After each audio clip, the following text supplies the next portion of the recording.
आज हम पढ़ने वाले हैं संधि को। अब ये संधि क्या होती है, कैसे होती है यार, किस लिए होती है ये जो संधि है ना, ये हिंदी ग्रामर का एक टॉपिक है। किसका टॉपिक है ये?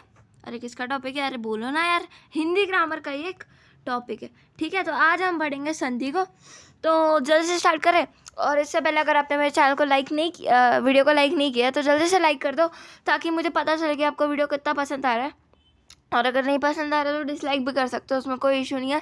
लेकिन अगर आप लाइक नहीं करते हो तो मुझे पता ही नहीं चल पाएगा कि आपको वीडियो अच्छा लग रहा है नहीं। और अगर डिसलाइक कर रहे हो तो करने से पहले ये ज़रूर लिख देना कि आपको वीडियो किस बात से पसंद नहीं आई है।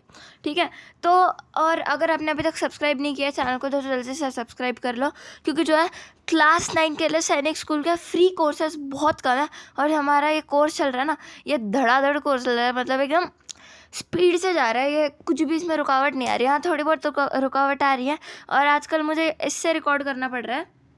ये जो है हमारा रिकॉर्डर से मोबाइल के, क्योंकि मेरा ट्राइपॉड ख़राब हो चुका है, तो उसको हम 2-3 दिन में ठीक करवा के कर लेंगे, फिर हम बोर्ड पे मैच कर सकते हैं। और इसमें अगर आप देखोगे तो इसमें थोड़ा अच्छे से मैच नहीं हो पाएगा। वैसे तो हो ही पाएगा, लेकिन इसमें देखो ऐसे आप अगर यहाँ पे कुछ लिखेंगे तो जैसे मैं 2 1 2 भी लिखूँ ना, तो आपको मतलब बड़ा दिखेगा, और अगर मैं छोटा लिखूँ तो वो ज़्यादा ही छोटा हो जाएगा। इसलिए मुझे नहीं चाहिए कि आपको थोड़ा प्रॉब्लम हो, और ऐसे में थोड़ा समझ भी नहीं आता जल्दी से, बोर्ड पे ज़्यादा समझ आता है। और मुझे ऐसे मेरे हैंड मूवमेंट से आपको ज़्यादा क्लियर रहता है। तो 2-3 दिन में हम बोर्ड में पढ़ाना स्टार्ट कर देंगे, आप बिल्कुल टेंशन मत लो। मैंने हिंदी इसलिए स्टार्ट किया है क्योंकि हिंदी में आपको बाद में ऐसा ना लगे, अगर हम लास्ट में पढ़े तो आपको ऐसा नहीं लगना चाहिए कि मैंने तो RMS और सैनिक की हिंदी पढ़ी ही नहीं, मुझे तो कुछ पता ही नहीं चलेगा। इसलिए हम हिंदी अभी स्टार्ट कर रहे हैं। और मैथ्स की आप टेंशन मतलब, मैथ्स भी हम करेंगे, लेकिन उससे पहले अगर आपने सब्सक्राइब नहीं किया, अपने दोस्तों भाई बहन सबको भेज दो जिसको भेजना है। और अगर नहीं भेजना तो खुद ही अलग अलग अकाउंट से सब्सक्राइब कर दो। क्यों कर दो? क्या हम फ्री में कर लेंगे? ऐसे ही आ रहा है क्या?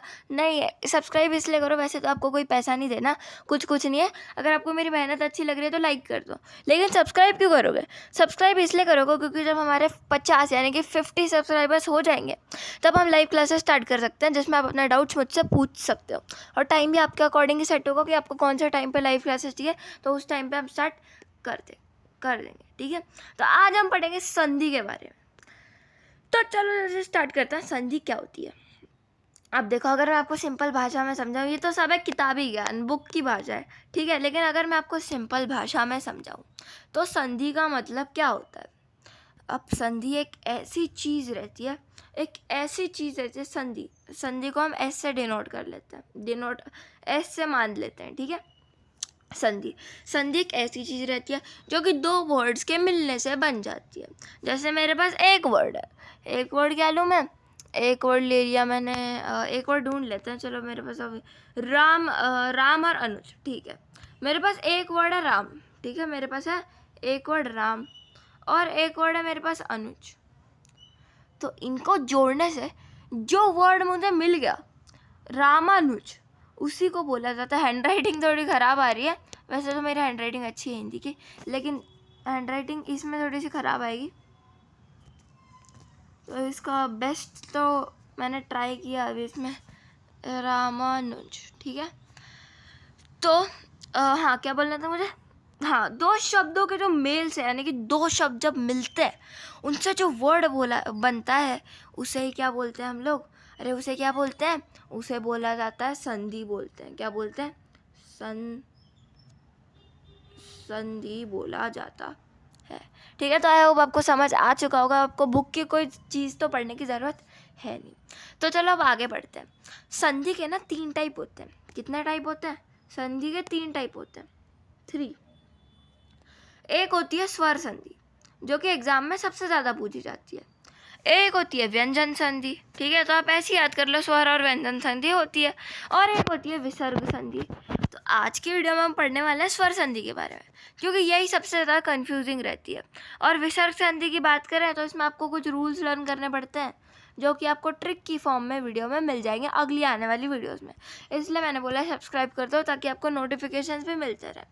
तो स्टार्ट करते हैं। अभी हम पढ़ेंगे स्वर संधि के बारे में। ठीक है, स्वर संधि, इसको मैं अलग कलर से लिख दूं, अच्छा लगेगा ना अलग कलर से। यहाँ पे लिखते हैं, इधर नहीं लिखते यार, ऊपर लिख देते हैं। स्वर संधि, स्वर और संधि में जो मात्रा आती है वो छोटी आती है ना, छोटी आती है, ठीक है। अब जितना मुझसे बेस्ट हो रहा है उतना तो मैंने ट्राई किया, बाकी आप समझ लेना आप, ठीक है। तो अब हम पढ़ेंगे स्वर संधि के बारे में। स्वर संधि में होता है टोटल 5 टाइप्स। कितने? 5 टाइप। पहला टाइप कौन सा होता है? पहला टाइप होता है दीर्घ संधि। पहला टाइप क्या बोलते थे हम? पहला टाइप बोलते हैं दीर्घ संधि। अब बस इसको समझने के लिए समझ लो। मुझे पता है मेरी हैंड राइटिंग बहुत गंदी आ रही है, लेकिन कोई बात नहीं, आगे मेरे पास रिटर्न फॉर्म में भी सब कुछ है, तो उससे आप समझ लोगे। तो पहला टाइप होता है दीर्घ संधि। अभी इनकी ट्रिक भी समझेंगे। ऐसा मत सोच रहा कि ट्रिक बिल्कुल नहीं समझाएंगे, ऐसे ही पढ़ लेंगे और कुछ समझ, कोई बात नहीं, ट्रिक पूरी समझेंगे। सैनिक स्कूल का सिलेबस में 400 में से 400 मार्क्स लाने का टारगेट है, वो कंप्लीट करके रहेंगे। मैथ्स की टेंशन मत लो, बाकी सबकी टेंशन मत लो, सब होते ही जा रहा है। बस 2-3 दिन थोड़ा गैप आ गया क्योंकि ना मेरे ट्राइपॉड ही नहीं चल रहा है और वो थोड़ा सा टूट चुका है, ठीक है। मतलब एक दिन गिर गया था वो, तो टूट गया है अब वो, तो उसको चिपकाने में फिर टाइम गया और ऐसे ऐसे फिर टाइम चला गया और फिर थोड़ा काम भी रहता है स्कूल का, इसलिए कोई बात नहीं, आगे बढ़ते हैं। दीर्घ संधि, ठीक है। दीर्घ पहली संधि होती है। स्वर संधि में एक संधि होती है जिसको बोलते हैं दीर्घ संधि, और इसके टोटल 5 टाइप होते हैं, ठीक है। फिर होता है गुण संधि। क्या होती है? गुण संधि। नेक्स्ट है गुण संधि। अगली है वृद्धि संधि। वृद्धि, अब देखो वृद्धि की स्पेलिंग मुझे याद नहीं आ रही, तो अभी इसको सिर्फ देख लो, ठीक है, सिर्फ देखने के लिए। अगली होती है यण संधि और उसके लास्ट वाली होती है अयादि संधि। अरे यार चल जा, चल नहीं रहा है, बताओ। अच्छा, अयादि संधि, ठीक है। लास्ट वाली होती है अयादि, अयादि संधि। तो संधि के कुछ इस तरह 5 भेद होते हैं, 5 प्रकार होते हैं, ठीक है। 5 टाइप्स होता है, 5 टाइप्स। पहला क्या होता है? दीर्घ संधि, दूसरा गुण संधि, तीसरा वृद्धि, चौथा यण और 5वां अयादि। अब देखो इसको ना, जैसे जैसे हम ट्रिक पढ़ेंगे ना कि दीर्घ संधि, स्वर संधि, इन सब की ट्रिक क्या होती है, तो ना इसमें ट्रिक से ही आपको सब समझ आ जाएगा। तो आपको याद करने की तो ज़रूरत ही नहीं है कि ये 5 टाइप होते हैं, इनके ये नाम होते हैं। एक होता है दीर्घ, एक होता है गुण, एक होता है वृद्धि, एक होता है ये, एक होता है वो। तो पहले हम थोड़ा बुक की भाषा पढ़ लेते हैं। चलो बुक की भाषा पढ़ लेते हैं, ठीक है। अब देखते हैं, देखो अब इधर देखो, आप सारा ध्यान इधर होना चाहिए क्योंकि संधि बहुत इंपॉर्टेंट टॉपिक है, इससे हर साल क्वेश्चन आता है, इस साल भी आएगा, ये गारंटीड है, तो हमें पढ़ना बहुत ज़रूरी है। तो अब हम स्टार्ट कर लेते हैं। तो देखो, शब्द को संक्षिप्त रूप, ये सब पढ़ने की कोई ज़रूरत नहीं है, सीधा देखो उदाहरण। मैंने आपको बता ही दिया कि शब्द के मिलने से होता है, तो अब ये एग्जाम्पल देख लो। एग्जाम्पल मैंने ये तो बता ही दिया, राम प्लस अनुज रामानुज। लेकिन ये आ की मात्रा कैसे आ गई बताओ? ये म में तो म का साउंड आ रहा है और अनुज में अ का साउंड है पहले, तो ये आ कैसे बन गया? ये कौन सा विच्छेद पढ़ लिया हमने, वर्ण विच्छेद। तो यही है संधि में कि आपको इसकी मात्रा पता करनी रहती है और कौन सी टाइप की संधि वो पता करनी रहती है। तो ये नर प्लस ईश नरेश हो गया, विद्या प्लस अर्थी विद्यार्थी हो गया। अब नर प्लस ईश नरेश कहाँ से हो जाएगा? सोचो बताओ। अगर आप 2nd स्टैंडर्ड में रहते हैं, 2nd 3rd में रहते हैं, तो आपको कौन से दिमाग से समझ आता कि नर प्लस ईश नरेश होता है? नरीश होना चाहिए, वो कैसे होता है नरेश? तो यही हम पढ़ेंगे संधि में। और अगर आपने अभी तक सब्सक्राइब नहीं किया तो जल्दी से सब्सक्राइब कर दो, क्योंकि मेरा टारगेट है 50 सब्सक्राइबर और उसको हम पूरा करके रहेंगे, ठीक है। तो हम देखेंगे संधि के भेद। मैंने आपको बता दिया संधि के कितने भेद होते हैं। सबसे पहले तो संधि कैटेगराइज की जाती है, ये 3 भेद में। एक होती है स्वर संधि, एक होती है व्यंजन संधि और एक होती है विसर्ग संधि, और हम पढ़ने वाले हैं अभी स्वर संधि। तो अब देखते हैं कि स्वर संधि में क्या क्या होता है। तो देखो, सबसे पहले अब हम इसके कुछ नॉर्मल से उदाहरण देखें। देखो, स्वर संधि यानी स्वरों का मेल, यानी कि जब स्वर रहते हैं उनका मेल हो जाता है तब उसे बोलते हैं मिलना हो जाता है, स्वर मिल जाते हैं। तो जैसे अगर आपने ऊपर देखा होगा, नीचे देख लेते हैं, नीचे एग्जाम्पल है ना। तो अगर आपने नीचे देखा होगा तो यहाँ पे आपको महा और प्लस आत्मा दिख रहा होगा, महात्मा। तो लेकिन यहाँ पे तो यहाँ पे अगर यहाँ पे देखोगे, यहाँ पे तो म की मात्रा है, तो कौन सा स्वर आ गया यहाँ पे? स्वर मतलब स्वर है इसमें। देखो अब म मतलब आधा म टूटा हुआ रहता है, ये आपने पढ़ा ही होगा वर्ण विच्छेद में। तो उसकी जो लास्ट की साउंड रहती है वो रहती है अ। क्या रहती है उसकी लास्ट की साउंड? रहती है अ। और आ तो ये हो गया और आ बन जाता है आ, ठीक है। तो ये सब हम पढ़ेंगे, आप कोई टेंशन मतलब ट्रिक के साथ पढ़ेंगे, आपको कुछ भी पढ़ने की ज़रूरत अभी नहीं है, ठीक है। तो अ प्लस आ गए, इतना समझ लो और आपको समझ आ गया कि स्वर कहाँ से है। तो यहाँ पे महा में देख सकते हो आप आ की मात्रा है और आ स्टार्टिंग में आ रहा है, तो यानी कि दो स्वर के मिलने से, स्वर पता है ना, स्वर किसी को नहीं पता तो फर्स्ट स्टैंडर्ड में बैठ जाओ अभी, तो अ आ ई ऊ हुए है, फिर भी आपके लिए बता दिया, ठीक है। दो स्वरों के मिलने से बनती है स्वर संधि। तो यहाँ पे एग्जाम्पल है महात्मा, हिमालय। आगे देखते हैं। अब मैंने आपको ये भी बता दिया स्वर संधि के 5 भेद होते हैं, यानी स्वर संधि पांच कैटेगरी में डिवाइड होती है। एक होती है दीर्घ संधि, एक होती है गुण संधि, एक होती है, अरे दिख ही नहीं रहा, ओके, एक होती है दीर्घ संधि, ठीक है, एक होती है दीर्घ संधि, एक होती है गुण संधि, एक होती है वृद्धि संधि, एक ज्ञान संधि और एक अयाधि संधि। तो ये 5 टाइप होते हैं। आप इन 5 को याद कैसे करें यार, समझ नहीं आ रहा मुझे। तो पहले इनका एग्जाम्पल देख लेते हैं। चलो पहले सबसे पहले हम समझेंगे दीर्घ संधि को। क्या समझेंगे? दीर्घ संधि को। अब देखो यहाँ पे ऊपर अगर आप पढ़ने जाओगे, ऊपर आप पढ़ने जाओ, ठीक है, पढ़ने जाओ इधर और पढ़ो इसको, ये क्या समझ आ रहा है इसमें से पढ़ो, ठीक है, जो समझ आ रहा है वो पढ़ना। जब ह्रस्व, रस्व या हस्व मुझे भी नहीं पता, या दीर्घ स्वर के बाद दोनों का मिल, ये आपको कुछ समझ नहीं आया, 100% गारंटी के साथ मैंने बोल दिया आपको समझ नहीं आया होगा। और अगर समझ आया तो कमेंट में लिख दो, मुझे भी समझा दो, क्योंकि मुझे ये समझ नहीं आ रहा है। दीर्घ संधि का सिंपल सा मतलब क्या होता है कि जो वर्ड है ना हमारा बन रहा है वो खिंच चुका है, यानी कि वो अ से लंबा हो चुका है, वो आ बन गया है, ठीक है, ई से वो ई बन गया है, ऊ से ऊ बन गया है। तो कुछ इस तरह होती है हमारी दीर्घ संधि। अब इसको पहचानने की क्या ट्रिक होती है? पहचानने की कोई ट्रिक होती है क्या इसमें? अरे होती है ना। कैसे होती है ट्रिक? अब देखो, सबसे पहले एग्जाम्पल देख लेते हैं। तो मेरे पास एग्जाम्पल है परम प्लस अर्थ।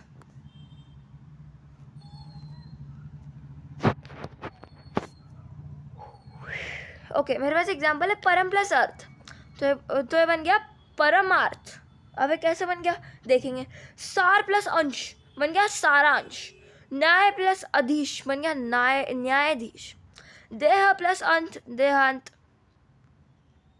कैसे बना है सब समझेंगे आप, कोई भी टेंशन मत लो। मत प्लस अनुसार मतानुसार, ठीक है। भाव प्लस अर्थ भावार्थ। अब आ गया, अब वो पार्ट आ गया जहाँ पे आपको अपना 200% कॉन्सेंट्रेशन लगाना है। बस यही समझ लो, आपकी दीर्घ संधि क्लियर हो जाएगी। और इसको पहचानने की ट्रिक तो मेरे पास है, लेकिन वर्ण विच्छेद तो समझना ही पड़ेगा आपको। अब यहाँ पे देखो, इसके बिना आप कभी कहीं जा नहीं पाओगे, स्कूल में भी ये काम आने वाला है।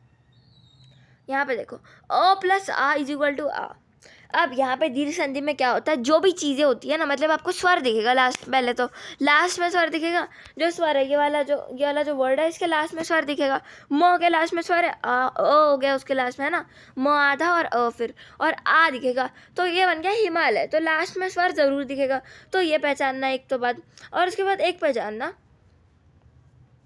कि यहाँ पे हमारा जब भी आप ये करोगे, इसको वर्ण विच्छेद से संधि बनाओगे कोई भी, तो यहाँ पे आपको ये करना है कि स्वर लास्ट में है ना, स्वर म और अ स्वर लास्ट में।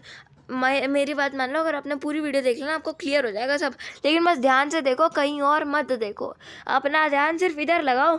यूट्यूब पे इधर उधर मत ढूंढो, कुछ भी मत करो, ना साइड में देखो, ना खाना खाओ, ना पानी पियो, ठीक है, चुपचाप बैठे हुए इधर देख लो, तब आपको सब समझ आ जाएगा। अब इसके लास्ट में ये क्या है, अ कहाँ से आया? अ आया ऐसे, म प्लस अ, आधा म प्लस अ, तो ये अ को मैंने ले लिया, क्योंकि यही तो है इसका स्वर, यही है। हाँ, और यहाँ पे आलय में क्या है, यहाँ पे चल रहा ही रब हो जा। यस, यहाँ पे आलय में क्या है, आलय में भी आ करके स्वर है। तो आपको ये कुल मिला के ये पता चलता है हमें कि जब भी हमारा अ प्लस आ रहता है तो वो हमेशा आ ही बनेगा, बड़ा ही बनेगा। जैसे अगर आप छोटी ई प्लस छोटी ई ले लो तो बड़ी ई बन जाएगी, छोटी ई प्लस बड़ी ई ले लो बड़ी ई बन जाएगी। तो इसमें यही ट्रिक होती है कि इसमें सब बड़ा बन जाता है। तो दीर्घ का मतलब ही होता है कि बड़ा। अब इसको पहचाने कैसे है, यही तो आता है असली खेल। कि अगर मुझे कोई वर्ड दे दिया, मैंने वर्ण विच्छेद तो सीख लिया, अभी आपने वर्ण विच्छेद सीख लिया, लेकिन अगर आपको कोई वर्ड दे दिया तो आप उसको कैसे पहचानोगे? तो चलो पहले वर्ड से पहचानते हैं। मुझे नहीं पता कि ये दीर्घ संधि है, कौन सी संधि है, तो ये है परम अर्थ। तो सबसे पहले आपको देखना है कि ये कहाँ से टूट रहा है। टूट ये रहा है परम से और अर्थ से, ठीक है। तो आपको ये पता चल गया अगर अब आपको ये भी नहीं पता चल रहा तो फिर बैठ जाओ, अब सेकंड और मतलब 5th और 6th में बैठ जाओ, क्योंकि इसको समझना बहुत इंपॉर्टेंट है। तो थोड़ा दिमाग लगा के कर सकते हो वैसे भी आप। परम प्लस आर्थ से टूट रहा है, तो बीच में कौन सी मात्रा आ रही है? आ की मात्रा आ रही है, यानी कि दीर्घ संधि है। चलो अगला देखते हैं, कितना ईजी है। देखो सारांश, अब आप दिमाग लगा के करो ना थोड़ा सा। तो देखो ये कहाँ से टूट रहा है? ये टूट रहा है हमारा सार प्लस अंश से, यानी बीच में बड़ी मात्रा है कि नहीं? बड़ी मात्रा है ना, तो ये हो गया सारांश। अब देखो न्यायाधीश, हाँ ये देखो न्यायाधीश कहाँ से टूट रहा है? न्याय, अरे पहले वर्ड को ही देख के तोड़ लो, न्याय और धीश। तो न्याय,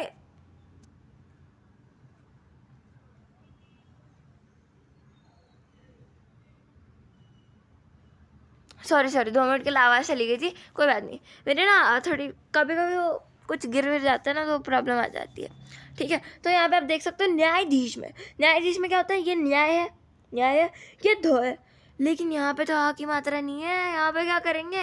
यहाँ पे ये करेंगे कि आपको ये वर्ड पहचानना पड़ेगा कि अधीश, दूसरा वर्ड क्या है हमारा? अधीश। तो आपको कुछ इस तरह पहचानना पड़ेगा। अब देखो यही प्रॉब्लम आती है कभी कभी, लेकिन अब पहचानना तो पड़ेगा ही, क्या ही कर सकते हैं। तो वैसे ना यहाँ पे गलत लिखा हुआ है, हाँ मुझे अब समझ आया, यहाँ पे गलत लिखा हुआ है, तो ये होना चाहिए न्यायाधीश, ठीक है। यहाँ पे न्यायाधीश होना चाहिए, यहाँ पे न्यायाधीश क्यों लिखा है पता नहीं। तो क्योंकि हमारा जो य टूटा हुआ है, सॉरी य टूटा हुआ है, और उसके आगे प्लस अ की मात्रा है, और ऊपर यहाँ पे आ की मात्रा है, तो क्या होना चाहिए? न्यायाधीश होता है। आप फंस गए हो मेरे जाल में, आपको फंसना नहीं है, सबको याद रखना है सब, ठीक है। देह और अंत, अब आप देख रहे हो यहाँ पे देह और अंत, देहांत हो गया। अब इसको अगर आपको सिर्फ वर्ड देते हैं तो कैसे पहचानोगे? वर्ड दे दिया तो ऐसे पहचानोगे कि यहाँ पे देह है, देह और अंत है, अंत इसको पहचान लो ना, अंत। और यहाँ पे बड़ी मात्रा है ना, जहाँ पे भी आपको बड़ी मात्रा दिखे आंख बंद करके लगा देना देहांत, ठीक है। आंख बंद के लगा देना दीर्घ संधि। मत प्लस अनुसार, मतानुसार हो गया, ठीक है। तो आपको कुछ इस तरह बाकी के एग्जांपल्स भी हैं, इनको आप पढ़ सकते हो। और अगर आपको इनके नोट्स चाहिए, PDF चाहिए, तो मुझे कमेंट में लिख दो, सब आपको मिल जाएंगे। तो आज की वीडियो में हमने पढ़ लिया कि दीर्घ संधि क्या होती है, इसके टाइप्स क्या होते हैं। तो हम इसके ऊपर कुछ क्वेश्चन को प्रैक्टिस कर लेते हैं। चलो थोड़े बहुत ना मेरे पास क्वेश्चन भी है, तो क्वेश्चन भी देख लेते हैं। तो यह है कुछ अभ्यास प्रश्न,